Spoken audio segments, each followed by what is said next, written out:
अपना अनुभव ही जिसकी सत्ता का साक्षी है, उस परम पिता परमात्मा को साष्टांग दंडवत प्रणाम करता हूँ। अखिलेश्वरी भुवनेश्वरी माँ शारदा, माँ सरस्वती के इस पावन प्रांगण में उपस्थित भगवत स्वरूप समस्त सज्जनों एवं भगवती स्वरूपा समस्त देवियों को भक्ति भाव से प्रणाम करता हूँ। जाने अनजाने जिस भी किसी प्रकार से इस आयोजन में सहयोग देने वाली, शिरकत करने वाली समस्त दिवंगत भुवंगत एवं भुवम भावी आत्माओं को हृदय से नमन करता हूँ। उपस्थित सज्जनों एवं महिमामयी देवियों के आशीष चरण रज मस्तक पर धारण कर आज हम इस विचार गोष्ठी में प्रस्तुत विषय पर अपने विचार रखने जा रहे हैं। यहाँ कही हुई वाणी हम सभी की बुद्धि को सन्मार्ग में प्रेरित करे ताकि सबका कल्याण हो। आज का विषय है शासन तंत्र और राम राज्य की अवधारणा। कल 26 जनवरी गणतंत्र दिवस का पर्व है, इसलिए सामयिक चिंतन इस पर किया जा रहा है। आदि मानव से आधुनिक मानव तक मानव की जो जीवन यात्रा है, इस शासन तंत्र पर आधारित है, क्योंकि इसी ने मनुष्य को एकाकी वन्य पशु से सामाजिक प्राणी बनाया था। व्यक्ति से परिवार और परिवार से समाज, समाजों के संगठन से राज्य और राष्ट्र के निर्माण हुए। यहाँ पर शब्दों के अर्थ समझ लिए जाने चाहिए। राज्य और राष्ट्र में अंतर होता है। राज्य शासन प्रधान होता है और राष्ट्र संस्कृति प्रधान हुआ करते हैं। लंबे अरसे के जीवन जीने की कार्यशैली, साहित्य, संगीत, कला, चिंतन, आदर्श आदि के आधार पर किसी राष्ट्र का निर्माण होता है। भारतीय संस्कृति और भारत राष्ट्र को विश्व संस्कृति और विश्व का राष्ट्र होने का गौरव प्राप्त है। शासन राज्य की सीमा तक सीमित रहते हैं। राज्य के आधार पर शासन की प्रणालियाँ निर्धारित की जाती हैं। जो भी शासन की प्रणाली अब तक प्रचलन में आई हैं, उनको हम 3 भागों में बांट सकते हैं। पहला है एक तंत्र, दूसरा है राजतंत्र, तीसरा है प्रजातंत्र, जिनमें घूम फिरकर शासन विश्व के तमाम राज्यों में होते आए हैं। आदि मानव से आज तक जो शासन चलता रहा, उसमें कहीं न कहीं इन तीनों प्रणालियों का समावेश है। मनुष्य ने एकाकी वन्य पशु से समाज का जब जीवन जीना प्रारंभ किया था, वहाँ सरदारगिरी प्रारंभ हुई। समूह के सरदार हुआ करते थे।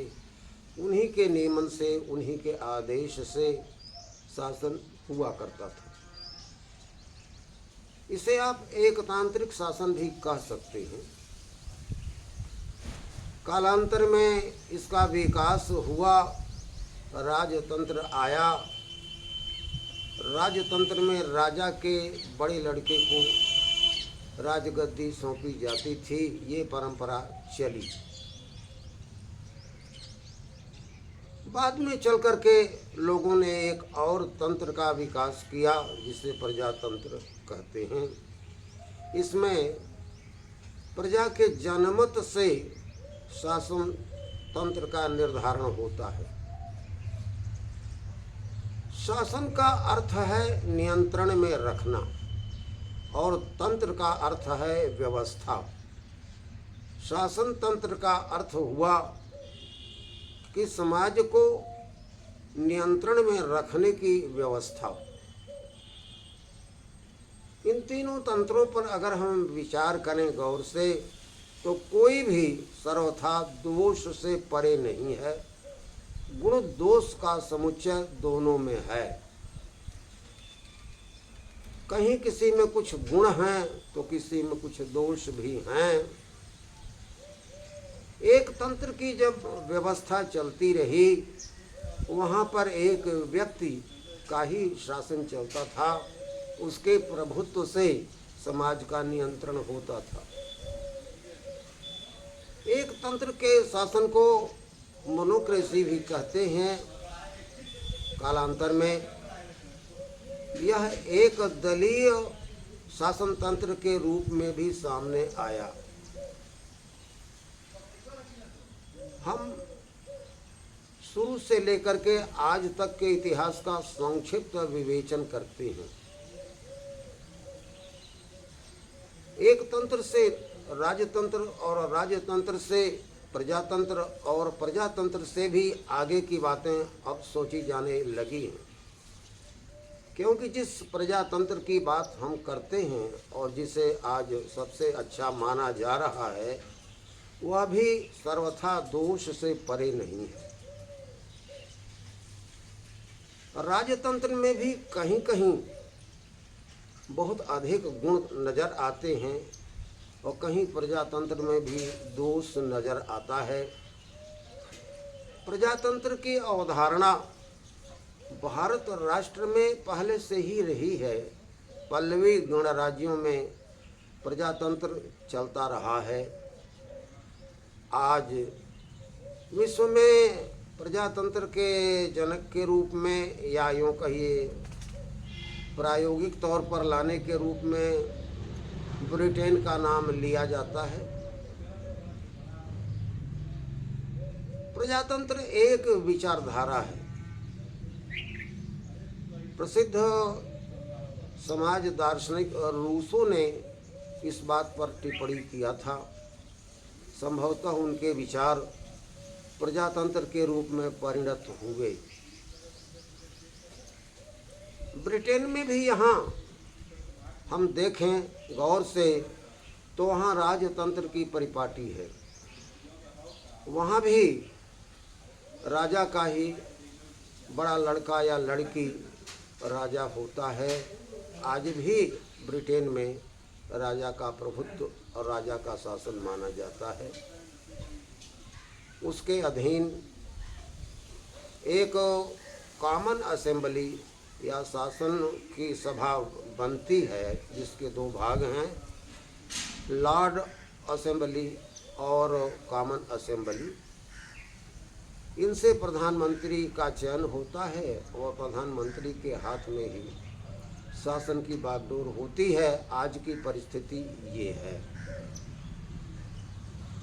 यहाँ प्रजातंत्र के शासन पद्धति में भी मैं आपको इतना बता देना चाहता हूँ कि दो प्रणालियाँ हैं।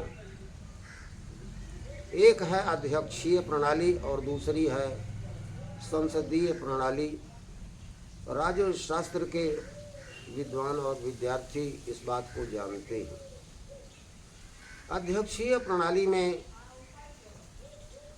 राष्ट्र का अध्यक्ष ही विशेष तौर से शासन का भी प्रमुख होता है और इसे राष्ट्रपतीय प्रणाली भी कहते हैं। जैसे अमेरिका में है।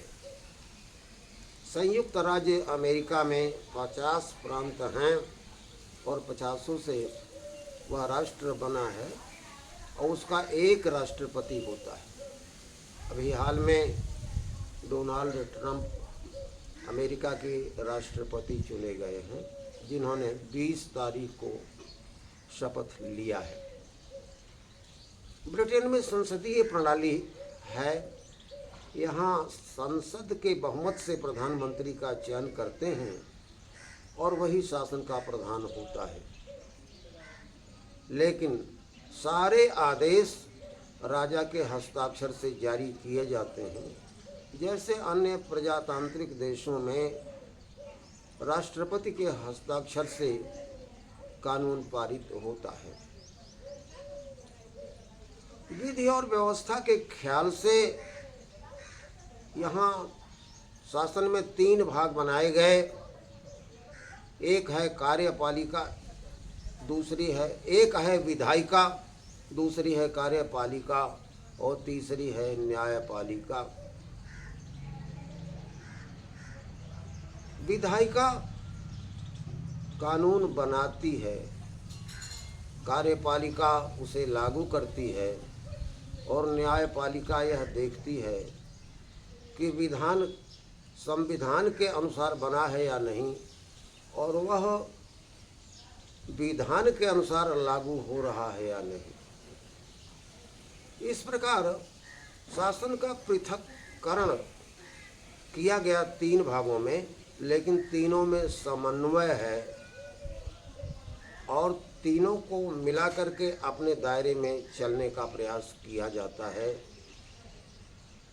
उम्मीद की जाती है कि कोई किसी के दायरे में अनावश्यक हस्तक्षेप न करे। सिद्धांत के तौर पर ये बातें बहुत अच्छी हैं, लेकिन शुरुआत में ही देखें तो प्रजातंत्र आम जनता के वोट से चुना जाता है और आम जनता इतनी प्रबुद्ध नहीं होती कि वह बिल्कुल सही शासक का चयन कर सके। इसलिए प्रसिद्ध विद्वान जॉनसन ने कहा था कि लोकतंत्र या प्रजातंत्र मूर्खों का शासन है। आमतौर पर मुंडहरित समाज ही प्रजा में ज़्यादा देखे जाते हैं और इनके मत से सही का चुनाव हो ही जाए यह निश्चित नहीं होता। ये इसका दोष है। कहीं कहीं राजतंत्रों में हम देखते हैं कि उनकी व्यवस्थाएं बहुत सुंदर रही हैं। उनमें एक ही दोष पाया जाता था कि अगर राजा का उत्तराधिकारी योग्य नहीं हुआ तो उसका असर राज्य पर पड़ता है। यहाँ इन 3 बातों पर गौर किया जाए तो हम देखते हैं कि प्रजातंत्र को जो बहुत अच्छा माना जा रहा है आज के ज़माने में, जबकि आज भी तीनों तंत्र कायम हैं, राजतंत्र, एकतंत्र और प्रजातंत्र। लेकिन प्रजातंत्र को जो बहुत बड़ापन दिया जा रहा है यह भी कोई दोष से परे नहीं है।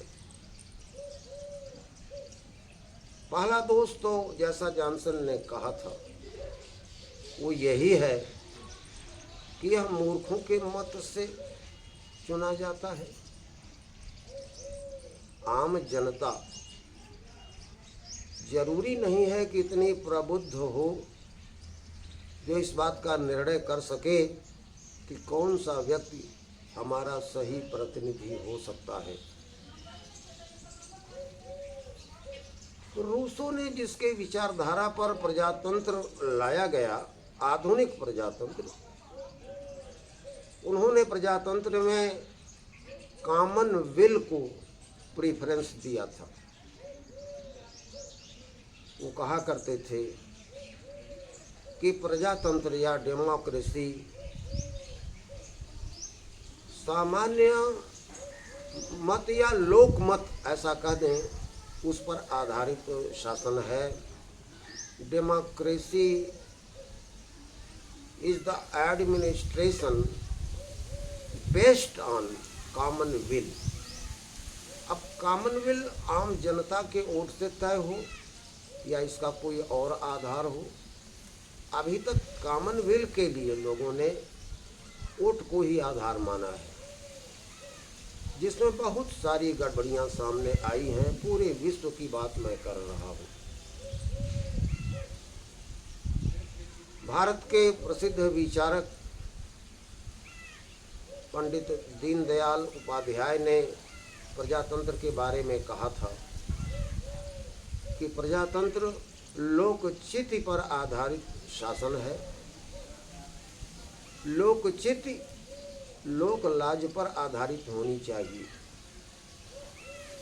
यहाँ लोकचिति का भी अर्थ घूम फिर करके हम कॉमनवेल्थ पर ही ले जाकर पहुँचते हैं, थोड़ा अंतर है। यहाँ उन्होंने लोक विल या लोक मत की बात न कह करके लोकचिति की बात कहा है।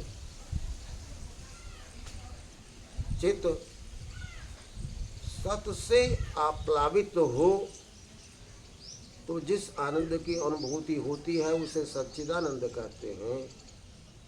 चित्त विवेकमय होता है, तब जाकर के जो लोकचिति बनती है वही प्रजातंत्र का आधार होनी चाहिए, ऐसा पंडित दीनदयाल उपाध्याय ने कहा था।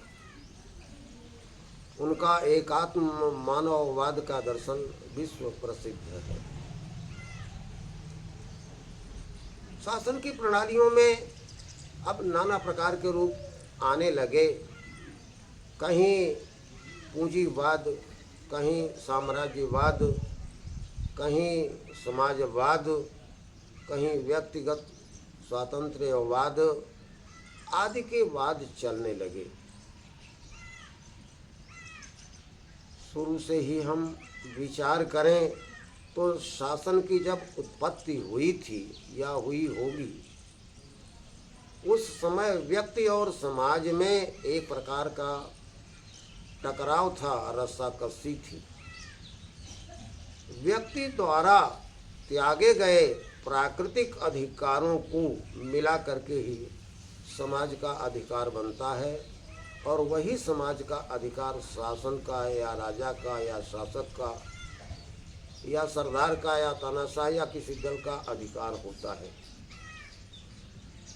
शासक ज़्यादा अधिकार चाहता है और व्यक्ति अपने प्राकृतिक अधिकार कम छोड़ना चाहता है। ये टकराव हमेशा बना रहा है। इस टकराव में कई क्षेत्र शामिल हुए हैं। हम यहाँ ब्रिटेन का ही उदाहरण प्रस्तुत करते हैं। ब्रिटेन का मध्यकालीन इतिहास क्राउन और चर्च के संघर्ष से भरा पड़ा है। चर्च का अर्थ होता है ईसाइयों का मिशन। चर्च के प्रधान पोप पादरी हुआ करते हैं। इन लोगों ने अपने मत के आधार पर शासन चलाना चाहा और प्रजातंत्र वालों ने, शासकों ने, राजा ने अपने हिसाब से कानून से शासन चलाना चाहा। दोनों के टकराव की कहानी बड़ी लंबी है। अंततः विजय कहिए या प्रभाव कहिए शासन का हुआ। ब्रिटेन में संसदीय प्रणाली चल रही है। अपने देश को ले आप, अपने देश में भी बात वही देखी जा रही है। यहाँ हम देखते हैं कि वोट तंत्र वास्तव में प्रचलन में आ गया है। प्रजातंत्र के नाम पर वोट तंत्र आया। प्रजातंत्र खुद में ही कुछ गलत है, वोट तंत्र तो बहुत ज़्यादा गलत है। वोट की प्रधानता हो गई। लोगों ने किसी प्रकार वोट इकट्ठा कर लेने में ही अपनी बहादुरी समझा। यहाँ मैं किसी की आलोचना या निंदा नहीं कर रहा हूँ। निरपेक्ष भाव से जो राजनीतिक परिस्थिति है उसकी विवेचना कर रहा हूँ। लोगों ने जाति के गोल बनाने शुरू किए, जातिवाद पैदा किया तो जाति तंत्र आया।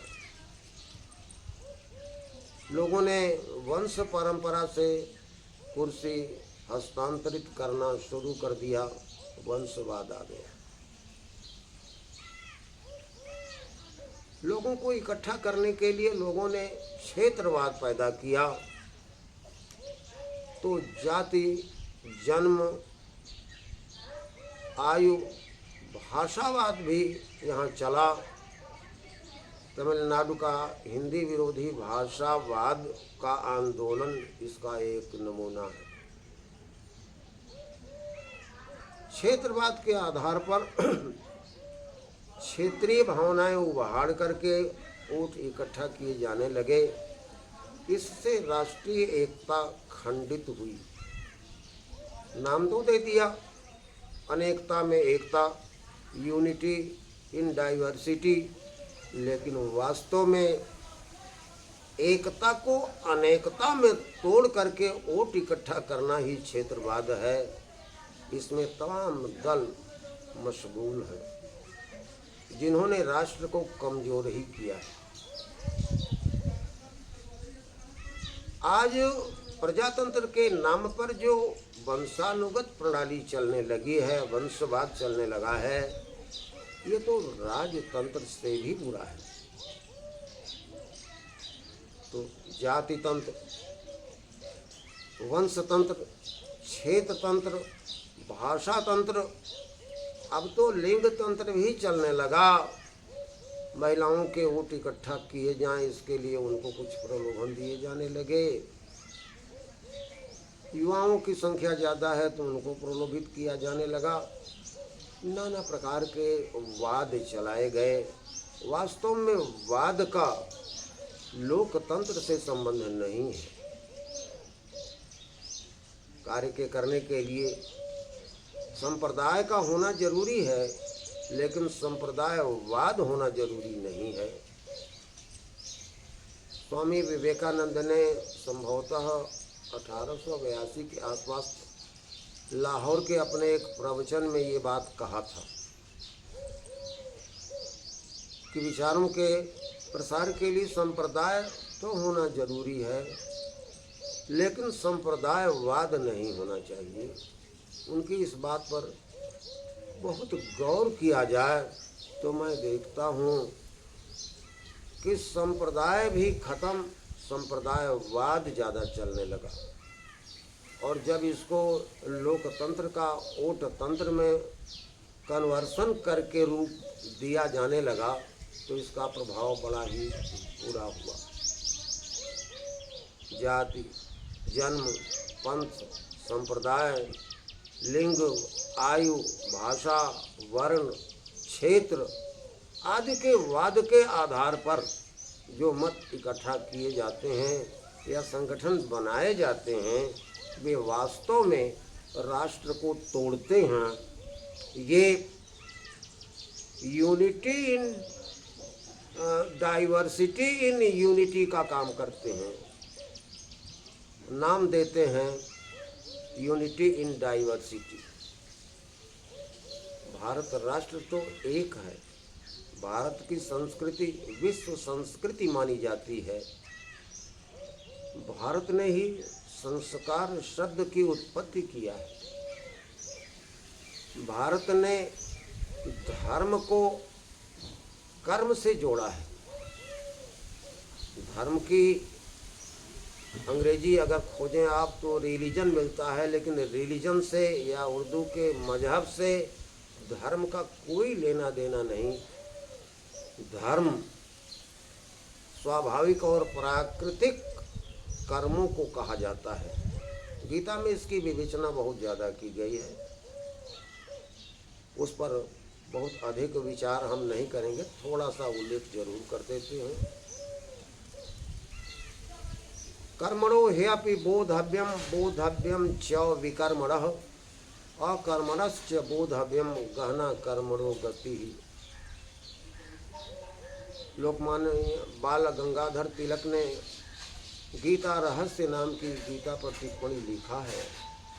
उसमें वो कहते हैं किम कर्म किम अकर्मेति कवयोप्यत्र मोहिताः तत्ते कर्म प्रवक्ष्यामि यज् ज्ञात्वा मोक्ष से शुभात्। कर्म क्या है, अकर्म क्या है, विकर्म क्या है, इसके निर्णय में विद्वान पुरुषों की भी मति भ्रमित हो जाती है। हे अर्जुन, भगवान कृष्ण कहते हैं मैं तुझे उसी कर्म का उपदेश करता हूँ जिसको जान लेने के बाद तुम अशुभ से मुक्त हो जाओगे। वास्तव में उसी कर्म का बोध धर्म है जिसे स्वाभाविक धर्म कहा गया है। गीता में कहते हैं स्वधर्मे निधनम श्रेयः पर धर्मो भयावह। व्याख्या को वहाँ न ले जा करके धीरे धीरे हम राम राज्य की ओर आना चाहते हैं। शासन के संदर्भ में तो चर्चा हो गई।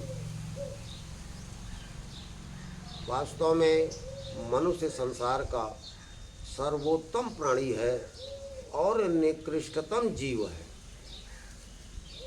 मनुष्य से ज़्यादा बढ़िया कोई जीव नहीं है संसार में, और मनुष्य से बुरा भी संसार में कोई जीव नहीं है।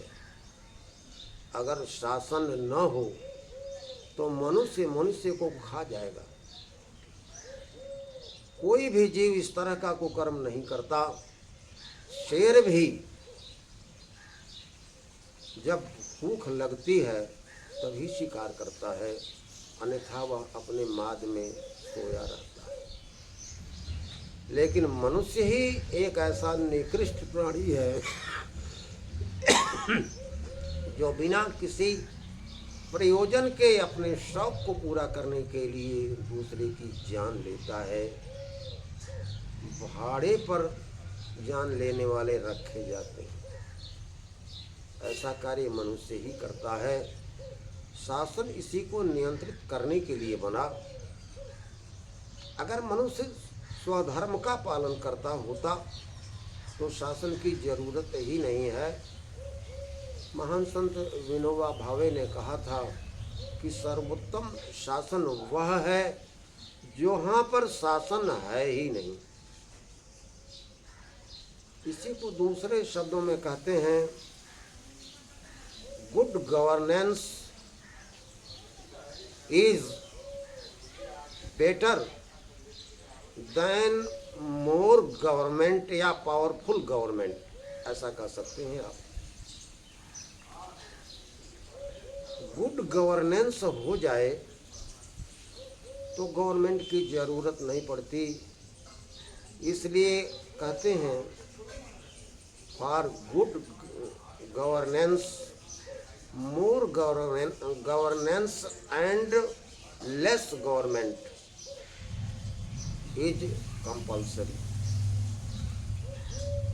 यहाँ इस बात का उल्लेख मैं करना चाहता हूँ, स्वधर्म का पालन यदि हर कोई व्यक्ति करना शुरू कर दे तो फिर शासन की जरूरत ही क्या है।